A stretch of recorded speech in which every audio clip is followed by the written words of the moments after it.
Que a paz de Cristo resplandeça sobre a sua vida. Amém? Você está feliz com Jesus? Muito. Com Jesus é sempre bom, né? Não tem como não estar feliz. Quem serve ao Senhor Jesus tem motivos de sobra para estar alegre. E eu quero com muita alegria também dizer que, olha, você, meu irmão, veio nessa chuva que Deus mandou, parabéns, que Deus te abençoe, e que essa chuva é motivo de celebração, não é verdade? Estávamos esperando ansiosamente, eu orava e dizia assim: Senhor, deixa chover, desse jeito está ótimo, está bom demais, deixa essa chuva cair, essa fumaça vai embora, e essa nossa natureza está clamando por esta água, é bênção de Deus. Meus irmãos, quero, antes de mais nada, justificar aqui a ausência dos nossos pastores, o pastor Jefferson e a pastora Claudinha. Eles foram participar agora de uma conferência, e também foram alguns outros pastores acompanhando. Você poderia perguntar, do que se extrai, o que acontece nessas conferências? É muito fácil de responder. É um processo muito simples. Toda vez que um pastor nosso, sejam aqui da direção da igreja, ou até mesmo do Ministério Infantil, está participando de uma conferência fora, ele está sendo municiado, ele está trazendo coisas, ele está se alimentando, vendo, observando, interagindo, aprendendo, se atualizando de tudo que está acontecendo, para que o nome do Senhor Jesus seja glorificado cada vez mais, de uma forma com maior excelência possível. Amém? Que bom que você compreende isso. Fico feliz. Nós nesta manhã temos apenas um inimigo em comum, e ele já foi colocado na minha tela, está me olhando aqui, é o tempo. Então, em virtude disso, a gente não pode se distrair, porque o tempo passa, não passa rápido, às vezes demais? Quando a gente vê, já foi. Alguns dizem que nós não vivemos, não aproveitamos mais 24 horas, é 16 horas com cara de 24, porque passa tão rápido, que quando você olha, foi e você não fez nada. Bem, mas vamos para frente. Eu tenho aí a alegria de poder ministrar a palavra do Senhor com você nesta manhã, mas antes eu quero pedir que você também abaixe sua cabeça, e nós vamos orar, pedir a direção e a graça de Deus. Pai, no nome santo de Jesus, aqui está o teu povo, a tua igreja, também chamada de a tua noiva, da qual eu também estou, incluso e faço parte. Senhor, eu quero nesta hora pedir que sobre a vida deles recaia a tua graça, teu amor, a tua misericórdia, e aquilo que eu vá falar, Senhor, não seja do meu coração, mas seja do seu, e a minha oração é uma só, que o Senhor possa usar a minha vida para trazer algo especial para o coração de alguém, ou de muitos que aqui estão. Essa é a nossa vontade, esse é o nosso desejo, no nome de Jesus, amém. Bem, eu quero começar falando com você, levando você a refletir, porque na vida de um modo geral, mas principalmente dentro do mundo corporativo, dentro do mundo empresarial, existem várias formas de se prestigiar pessoas, de se honrar pessoas, de se promover pessoas. Esta é a área do Eduardo e da Elaine, né? Empreendedores. Mas é uma verdade. No mundo corporativo, existem diversas maneiras que se utilizam, formas, ferramentas, para se prestigiar, para se honrar. E eu destaquei aqui algumas, por exemplo, por aptidão. As pessoas dentro deste mundo corporativo, elas às vezes são honradas, porque elas possuem uma aptidão nata para ocupar aquele lugar, tem a característica necessária para estar lá, tem o conhecimento técnico, então não há o que ser feito. Ela é levada naquela condição, naquela função, ou ela recebe aquela honraria, ou ela recebe aquela atividade, enfim, por uma aptidão. Além disso, dentro desse mundo corporativo, se usa muito o processo da meritocracia. Então, a pessoa, ela é honrada, ela é promovida, porque ela, através do seu desempenho, ou através da sua resiliência, ela alcançou condições para chegar naquele lugar, e, portanto, foi honrada, e, portanto, foi homenageada, portanto, foi promovida. A meritocracia é uma das ferramentas muito comum. Por mérito, a pessoa vai galgando, a pessoa vai crescendo dentro do mundo corporativo. Eu escutei, inclusive, ontem, uma pessoa dizendo que ela estava num evento e ela tinha 40 anos de idade. E faziam 22 anos que ela fazia parte de uma empresa. Eu falei, meu Deus, você entrou com que idade nessa empresa então, né? 22 anos que ao longo de todos estes anos ele foi crescendo, foi sendo honrado. Isto é muito comum, se usa muito esse processo.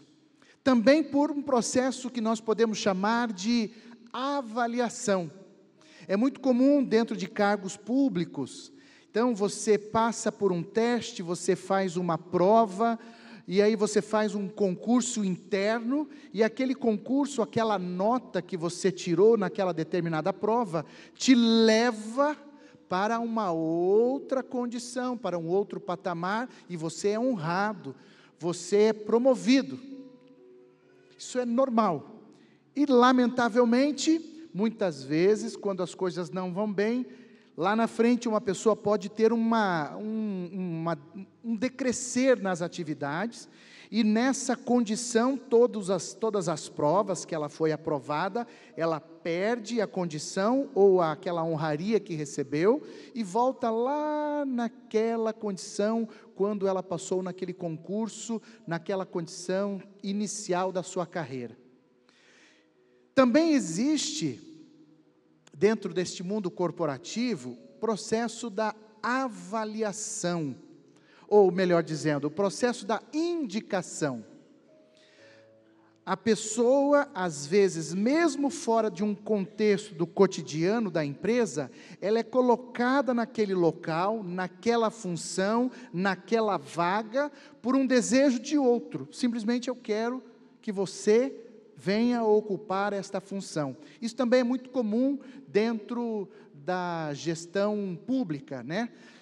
Muda-se o governo, muda-se o prefeito da cidade, muda-se o presidente, e aí ele vai montando a equipe, e ele vai colocando as pessoas que ele entende, que fazem parte do time dele, que ele quer colocar naquela direção, naquela autarquia, naquela diretoria, enfim, isso é muito usado também, e por consequência, essas pessoas são honradas.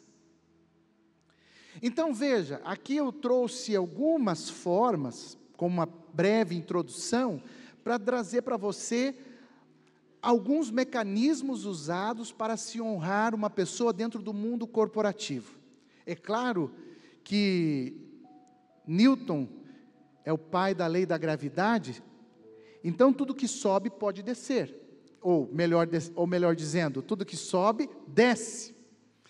Então, da mesma forma que às vezes as pessoas, elas são honradas, elas passam por um processo de graduação, elas também podem ser desligadas. Às vezes, quando ela não está dentro da visão, quando ela não está dentro da missão, ou simplesmente porque deu o tempo em que era necessário, ou porque a empresa entende que não é mais necessário o seu papel, o seu trabalho, ela pode ser desligada, ela pode ser colocada em descarte, enfim, isso pode acontecer. Trazendo para a nossa vida cotidiana, agora fazendo um paralelo, meus irmãos, Muitas vezes nós temos situações semelhantes. Na nossa vida cotidiana, muitas vezes nós temos um comportamento muito próximo, muito comum a isso. E ainda mais, inclusive, quando recebemos, ouça bem o que eu vou dizer, uma descarga constante de ideias, de informações, que para o nosso comportamento seja semelhante a esse que se vê, que se vive no mundo corporativo. Mesmo involuntariamente, nós somos às vezes disciplinados, ensinados a termos esta reação do é bom enquanto dure. Você está entendendo o que eu estou dizendo? Na nossa vida particular, na sua casa, muitas vezes você também tem isso. Você honra a pessoa por mérito, você honra a pessoa por N situações. Mas do mesmo jeito que veio esta honraria, muitas vezes ela se vai. Eu vou te dar um exemplo para você entender melhor o que eu quero dizer. Uma amizade. Cada dia que passa, nós somos ensinados, nós somos treinados, nós somos disciplinados, às vezes, a manter e ter amizades para benefícios próprios. Amizades que podem ser utilizadas momentaneamente, quando não de forma descartável. Você é muito amigo da pessoa, ou seja, você honra esta pessoa, você quer estar com aquela pessoa, até que seja bom para você. E no casamento, às vezes, também é assim. Nós, lamentavelmente, nos deparamos, muitas vezes, com pedidos de aconselhamento, em que as pessoas vão para um matrimônio, e quando elas começam o matrimônio, elas começam de forma torta, de lado. Elas começam com um pensamento errado, que o matrimônio é para fazer e causar e trazer o bem para elas. Então elas honram o cônjuge. Elas acabam se dedicando ao cônjuge. Elas acabam acompanhando, andando com ele. Mas na primeira oportunidade, quando não foi mais interessante para ela, ela muda de lado. E esta honraria que ela deu no sim, lá no cartório civil, ou para um juiz de paz, ou para um pastor, ou para um padre, seja lá da forma como foi feito o casamento, se perde. Por isso que eu quero falar sobre, vou pedir para que você coloque, por gentileza, a apresentação. Por isso que eu quero falar sobre, nos dias em que vivemos, a honra não é uma opção. A honra não é uma opção, é um dever nosso. Dentro do contexto do casamento, esta forma que eu acabei de dizer a vocês, meus irmãos, que nós encontramos muito aqui na igreja, lamentavelmente, mas pessoas estão sendo transformadas pelo poder restaurador do Evangelho e pela misericórdia de Deus, têm aberto os seus olhos. Muitas delas começam desse jeito, pensando que o casamento era para trazer benefício a ela, e nisso ela foi honrando o cônjuge, até que por um acaso surgiram as adversidades, os problemas, e quando eles surgem, esta honra não foi mais vista, esta honra não foi mais vivida. Muitas vezes aquela frase, a gente vê dentro do casamento, aqui se faz, aqui se paga, aqui se faz, aqui se paga, aqui se faz, aqui se paga, errou. Isso às vezes é vivido na ponta da risca. Mas o meu propósito de hoje é fazer você refletir sobre a maneira errada que o mundo nos ensina proceder em relação à honra, e em comparação com a forma que Deus quer para nós. Eu usei de introdução, de um modo geral, a forma como o mundo geralmente quer que nós honremos. Honremos com segundas intenções, honremos para benefício próprio, honremos para ganhar com isso, mas não é o que a Bíblia nos ensina.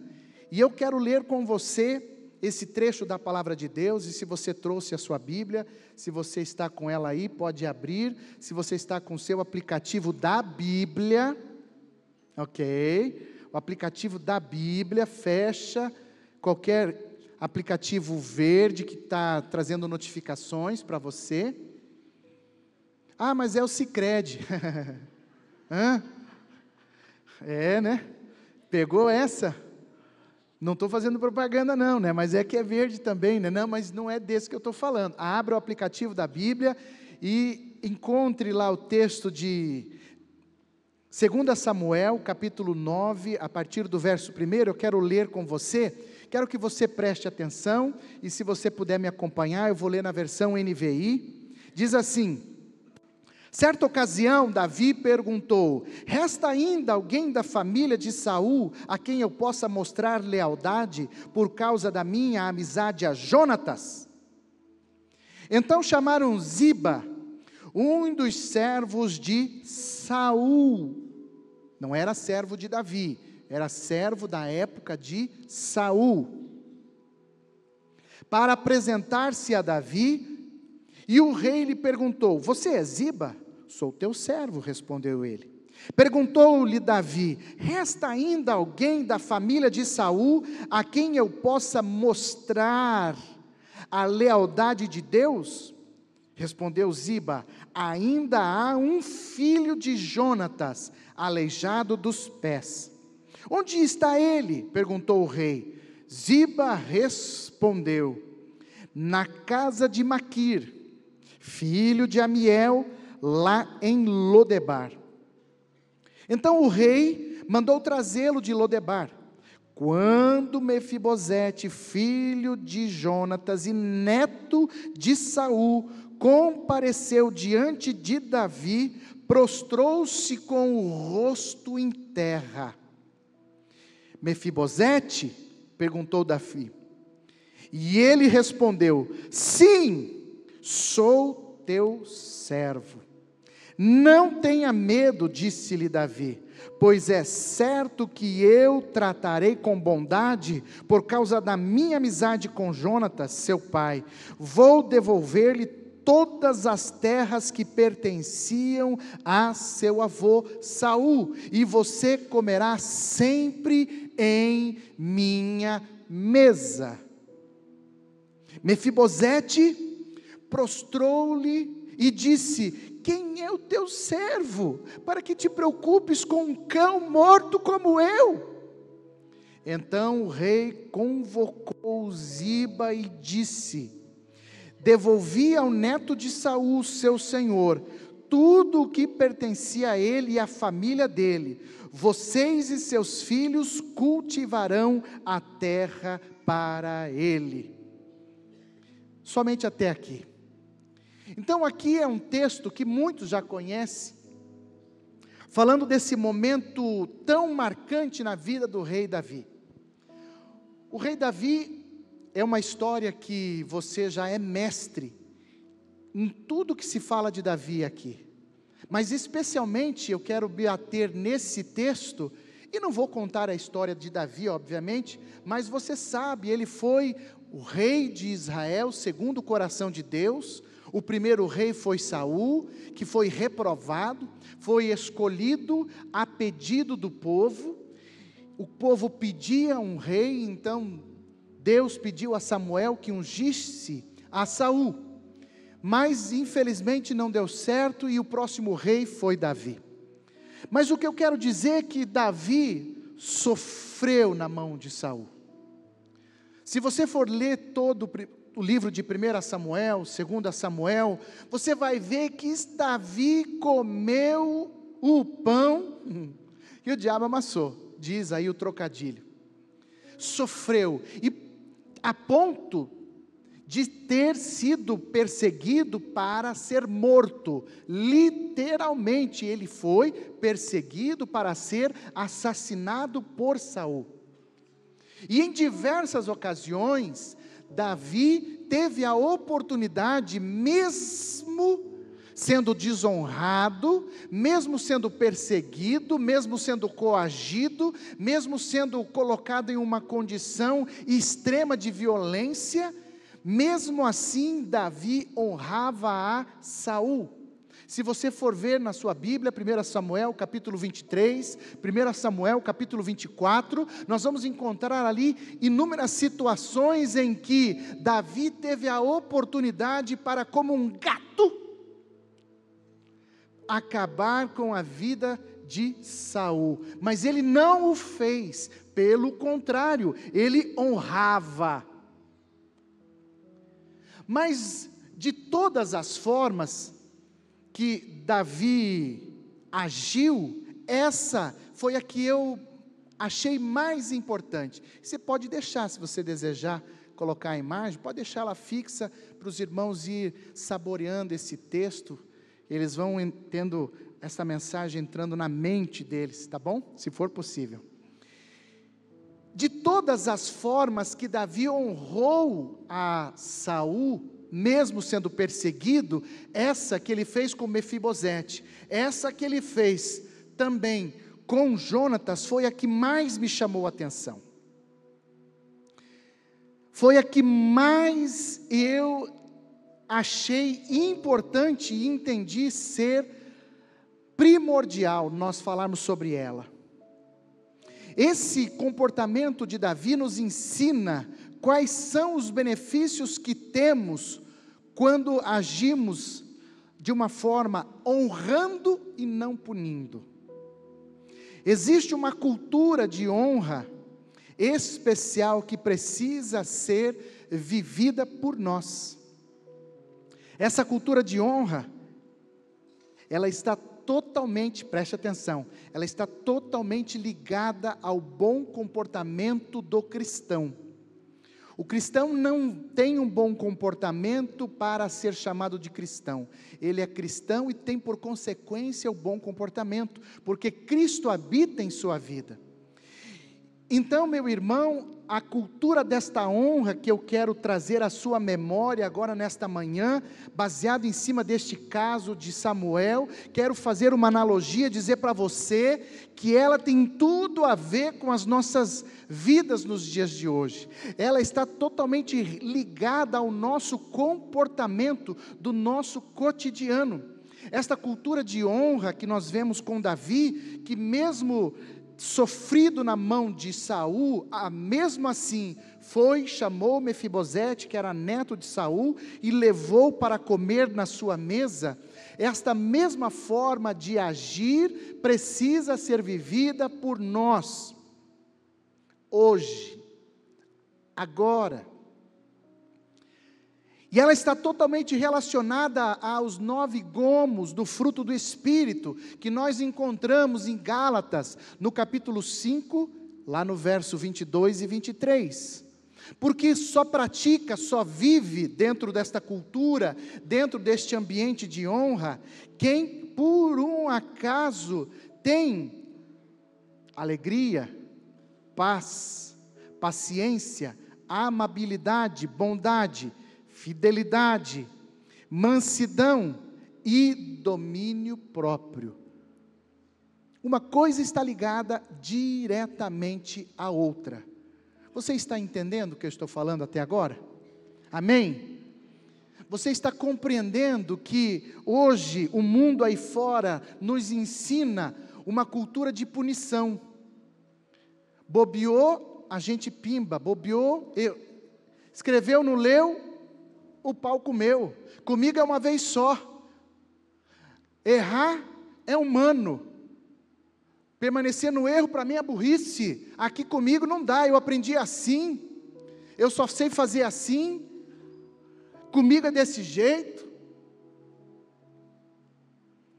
Então, cada vez mais nós vemos o mundo impregnando as nossas mentes com esta cultura, mesmo dentro da igreja, mesmo dentro de atividades nos ministérios, às vezes, não há benevolência, não há amabilidade. Nós vemos isso impregnado dentro, às vezes, da nossa casa, do nosso lar, no tratamento com o nosso cônjuge, com os nossos filhos. Há esta falta absurda de nós praticarmos esta cultura, de mesmo a pessoa agindo de forma errada, perdoarmos. Por isso que precisamos viver estes gomos tão especiais do fruto do Espírito. E eu escrevi aqui, não combina com o cristão dizer que ama Jesus e não vive uma cultura de honra, vive sempre uma cultura de punição. Compreende que não está ligado, não está relacionado? Uma cultura de honra traz muitos benefícios. Uma cultura de honra traz diversas vantagens para você, para a sua vida. Por isso que o apóstolo Paulo, em Romanos 12:10, diz assim: dedique-se uns aos outros com amor fraternal, prefiram dar honra aos outros mais do que a vocês. Paulo ensina isso. Para completar, Pedro também diz: tratai todos com honra, amai os irmãos, temei a Deus e honrai ao rei. Segue este reforço da mensagem para você. Quando você vive uma cultura de honra, você só tem a ganhar, meu irmão. Então veja só, a primeira coisa, o ambiente de honra dentro do seu cotidiano, seja na sua casa, seja no seu trabalho, na sua vida, ele gera cura, de forma muito mais rápida.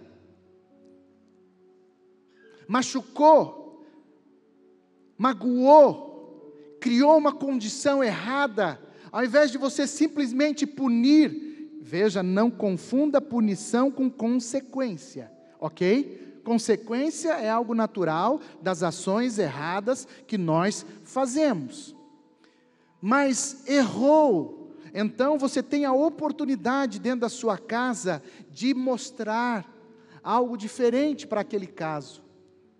E aí você vai ver que a cura será muito mais acelerada. A honra, segundo ponto importante, é o espírito certo para exercermos para qualquer tipo de autoridade. Não importa em que âmbito nós estamos falando, se tratarmos qualquer autoridade com honra, isto é o que a Bíblia fala. No próprio livro de Romanos nós vamos encontrar exatamente sobre isso e tantos outros textos que nós já conhecemos. Terceiro ponto, permaneça comigo ligado no que eu estou falando. Na cultura da honra, você trata com o pecado, não para punir, mas para resgatar. Amém? Você trata o pecado não para colocar o pé em cima do pescoço e fazer com que a pessoa, e ficar olhando até que ela não tenha mais fôlego. Mas você vai resgatar aquela pessoa. E claro, quando eu falo isso, eu tenho certeza que também você vai lembrar, Jesus estava riscando no chão, desenhando, e de repente chegou uma adúltera, e o povo louco para arranjar confusão, louco para pegar Jesus e matar uma mulher, e aí chegaram para ele: Jesus, olha aqui, esta mulher foi pega em flagrante em caso de adultério, e aí, o que nós vamos fazer? Eu já estou com umas pedras boas aqui, no jeito, 2 que eu jogo vai derrubar ela já. Podemos? Quem sabe, né? E o próprio Senhor Jesus mostrando como deveria ser feito, uma cultura de honra, disse: bem, quem nunca errou, que atire a primeira pedra. Pronto. Então, a cultura de honra que nós devemos viver resgata. Aquela mulher foi resgatada. E nós precisamos sair daquela porta, das portas, seja quaisquer, hoje, consciente de que nós não podemos mais viver uma cultura diferente que não seja essa, com as pessoas que estão ao nosso redor, porque a palavra de Deus diz que em primeiro lugar perguntaram para Jesus, qual é o maior mandamento? E aí Jesus se preparou, disse, bem, o primeiro é amar a Deus sobre todas as coisas e ao próximo, como a ti mesmo. Então quem vive uma cultura de honra, está cumprindo o que a palavra de Deus diz, que ama o próximo como a ti mesmo. O mundo está ferido, Jesus amou o mundo e deu a sua vida em honra a toda a humanidade. O diabo trabalha para destruir o modelo do céu aqui para a terra. E tem mais, no ambiente de honra, numa cultura de honra, nós encontraremos a valorização das pessoas. Pessoas são mais importantes do que coisas. Numa cultura de honra, nós valorizamos pessoas. Guarde bem isso na sua mente, meu irmão. Numa cultura de honra, a honra aproxima e a desonra afasta. A honra tira, extrai o melhor das pessoas. O que você quer conhecer dela, honre ela, e ela vai produzir muito mais. Ela vai dar o seu melhor, ela vai fazer algo com excelência, se você a honrar. Você está entendendo o que eu estou dizendo, meu irmão? Então, a cultura de honra precisa ser vivida. A cultura de honra tem que ser vivida a partir de agora. No confronto com a honra, queremos resgatar a pessoa e não cortar relacionamentos. Eu até vou repetir. No confronto com a honra, queremos resgatar a pessoa e não cortar o relacionamento. Errou? Coloca o estereótipo, coloca a marca de Caim naquela pessoa e nunca mais. Você deu, para mim foi, não quero mais saber de você. Mas nós estamos agora aprendendo que não é o que Deus quer para as nossas vidas. Na cultura de honra, nós nos sentimos livres e abrimos mão do controle. Na cultura de honra, o arrependimento ele só funciona quando a prioridade do ambiente é uma relação de coração para o coração, do ofendido junto para o ofensor. Funciona só nesses casos. Numa relação, numa cultura de honra, ela resgata o mover do Espírito e da adoração. Por fim, faz de você uma pessoa verdadeira, honesta, leal. Veja quantas vantagens, quantos benefícios nós encontramos. E indo agora para o final da nossa mensagem, eu quero dizer para você que Jesus, além do exemplo que eu dei, evidenciou de uma forma tão linda, que se você puder depois, quando chegar em casa, a hora que você tiver um tempo disponível, depois que você tiver almoçado, tomado aquela coca gostosa, gelada, aquele frango assado que você vai pegar daqui a pouco, Sabe que dá aquele tempo assim que você dá uma descansada? Aí você pega o livro de João, capítulo 4, do verso 4 até o 42, e você vai ler de novo a forma como Jesus tratou a mulher samaritana. Que absurdo a honra que ele deu àquela mulher. A mulher samaritana, em primeiro lugar, era samaritana. Judeus não se davam com os samaritanos. Samaritanos era refúgio dos judeus. Os judeus passavam longe, não queriam se relacionar. Jesus desvia o seu trajeto de viagem, vai até o encontro desta mulher, que por sua vez carregava milhares de traumas, de feridas, de problemas. E é a primeira vez que nós encontramos Jesus falando de forma assim, explícita: eu sou o Messias, prazer. Eu vim para transformar, prazer em conhecer. E então aquela mulher tem as suas feridas saradas, ela tem a sua identidade restaurada em Jesus de forma instantânea, naquele momento.